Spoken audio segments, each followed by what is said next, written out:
Gun షాట్లో third topic. ఈసారి బీజేపీకి సొంతంగా ప్రభుత్వాన్ని ఏర్పాటు చేసేంత బలం రాలేదు.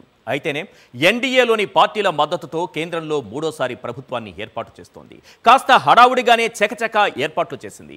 అసలే సంకీర్ణం కదా, ఆ మాత్రం హడావుడి తప్పదు. అటు ఇండియా కూటమి తమకు దక్కిన నంబర్ పట్ల సంతోషంగానే ఉంది. లోక్సభలో ప్రతిపక్ష నేతగా రాహుల్ పేరే వినిపిస్తోంది. ఎన్డీఏ ప్రభుత్వ ఏర్పాటు తరువాత అసలు ఆట మొదలు కానుంది. అసలే నెంబర్ గేమ్ కదా, ఆట మరింత రంజుగా మారనుంది. అసలు విన్నర్ కంటే రన్నరప్పులు ఎందుకు సంతోషంగా కనిపిస్తున్నారు? పడిలేచిన ప్రతిపక్షం ఇంకా నేర్చుకోవాల్సింది ఏంటి? ఏ ఎన్నికల్లోనూ కనిపించని ఓ వింత ఈ ఎన్నికల్లో కనిపించింది. సాధారణంగా ఎక్కడైనా ఎన్నికల్లో గెలిచిన వాళ్ళు సంబరాలు చేసుకుంటారు, ఓడిన వాళ్ళు మౌనంగా మదన పడుతుంటారు. కానీ దేశంలో ఇప్పుడు విభిన్న పరిస్థితులు నెలకొన్నాయి. విజేతలు నిరాడంబరంగా కనిపిస్తే రన్నరప్పులు సంబరాలు చేసుకున్నారు. అదే మ్యాజిక్ ఎక్కడ? దీనికి కారణమేంటో తెలుసా? పాలక ఎన్డీఏ కూటమి 10 ఏళ్ల జోరుకు జనాలు బ్రేకులేశారు. గత 2 ఎన్నికల ఆనవాయితీకి భిన్నంగా బీజేపీని ఈసారి మెజారిటీకి ఓ 32 స్థానాల దూరంలోనే ఉంచారు. 2019 లోక్సభ ఎన్నికల్లో సొంతంగానే 303 సీట్లు కైవసం చేసుకున్న కమలం పార్టీ ఏకంగా 63 స్థానాలు తగ్గి 240కే పరిమితమైంది.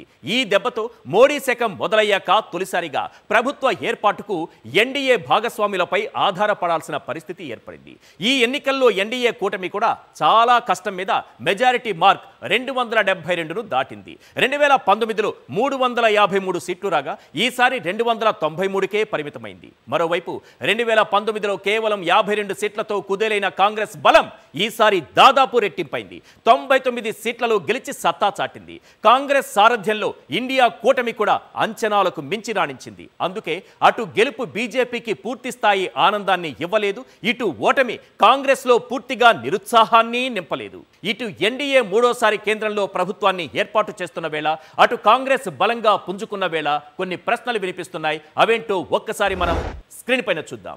క్వశ్చన్ నెంబర్ 1, ఈసారి బీజేపీ జోరుకు బ్రేకులు ఎందుకు పడ్డాయి?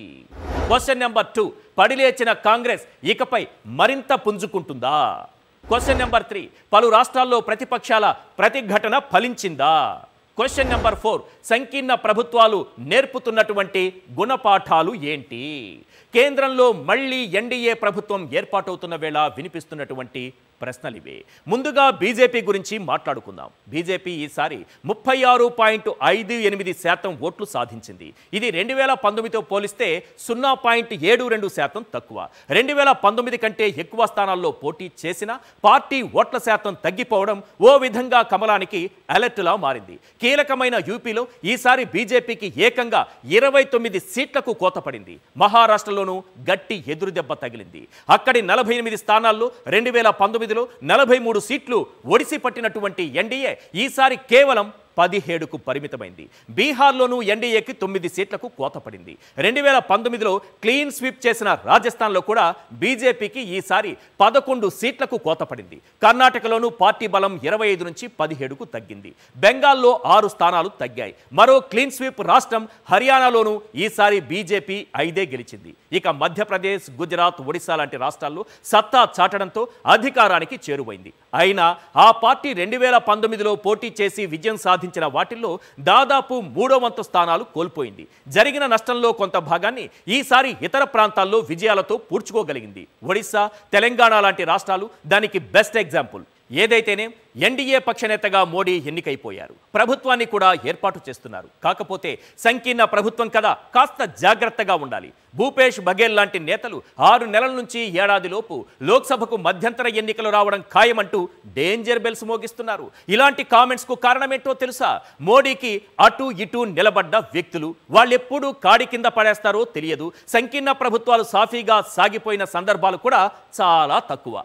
ఇక కాంగ్రెస్ గురించి మాట్లాడుకుంటే ఈసారి ఎన్నికల్లో ఓట్ల శాతం 19.46 నుంచి 21.22% పెరిగింది. యూపీలో దుమ్ము రేపిన సమాజ్వాదీ పార్టీ ఓట్ల శాతం 2.55 నుంచి 4.59% పెరిగింది.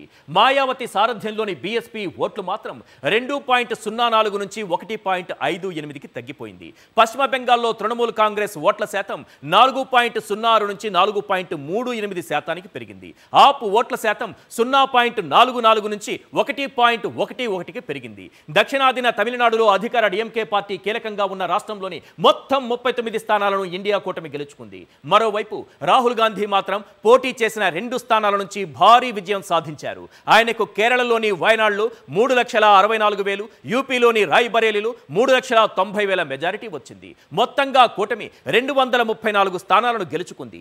పోటీ చేసిన 328 స్థానాలకు గాను 99 స్థానాల్లో కాంగ్రెస్ తమ జెండా ఎగరేసింది.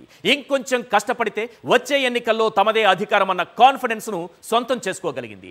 2014లో కాంగ్రెస్ 48, 2019 ఎన్నికల్లో 52 స్థానాలు గెలుచుకున్న సమయంలో కాంగ్రెస్ ప్రధాన ప్రతిపక్ష హోదాను కోల్పోయింది. ఈ సమయంలో కాంగ్రెస్ పక్ష నేతగా రాహుల్ గాంధీని కొనసాగించాలనే డిమాండ్లు వచ్చినా ఆయన నిరాకరించారు. అయితే ప్రస్తుతం పార్టీకి సొంతంగా 99 సీట్లు వచ్చాయి. దీంతో లోక్సభలో ప్రతిపక్ష నేతగా ఆయనే ఉండాలనే డిమాండ్లు పెరుగుతున్నాయి. టోటల్ గా చూస్తే ఈ ఎన్నికలు ఎవరిని పెద్దగా నిరుత్సాహపరచలేదు, అలాగే ఎవరిలోనూ పూర్తి స్థాయిలో ఆనందాన్ని నింపలేదు. ఇప్పుడు ప్రభుత్వాన్ని ఏర్పాటు చేస్తున్న ఎన్డీఏ మరింత జాగ్రత్తగా ఉండాల్సిన అవసరం ఉందని అలర్ట్ పంపాయి. అదే సమయంలో మరింత కష్టపడితే అధికారాన్ని దక్కించుకోవడం పెద్ద విషయమేమీ కాదన్న మెసేజ్ కూడా ఇచ్చాయి. నిజానికి కథ ఇక్కడితో అయిపోయిందనుకుంటే పొరపాటే. అసలు నెంబర్ గేమ్ మున్ముందు మొదలవుతుంది. ఆట మరింత రంజుగా మారుతుంది. ఇది మాత్రం గన్ షాట్.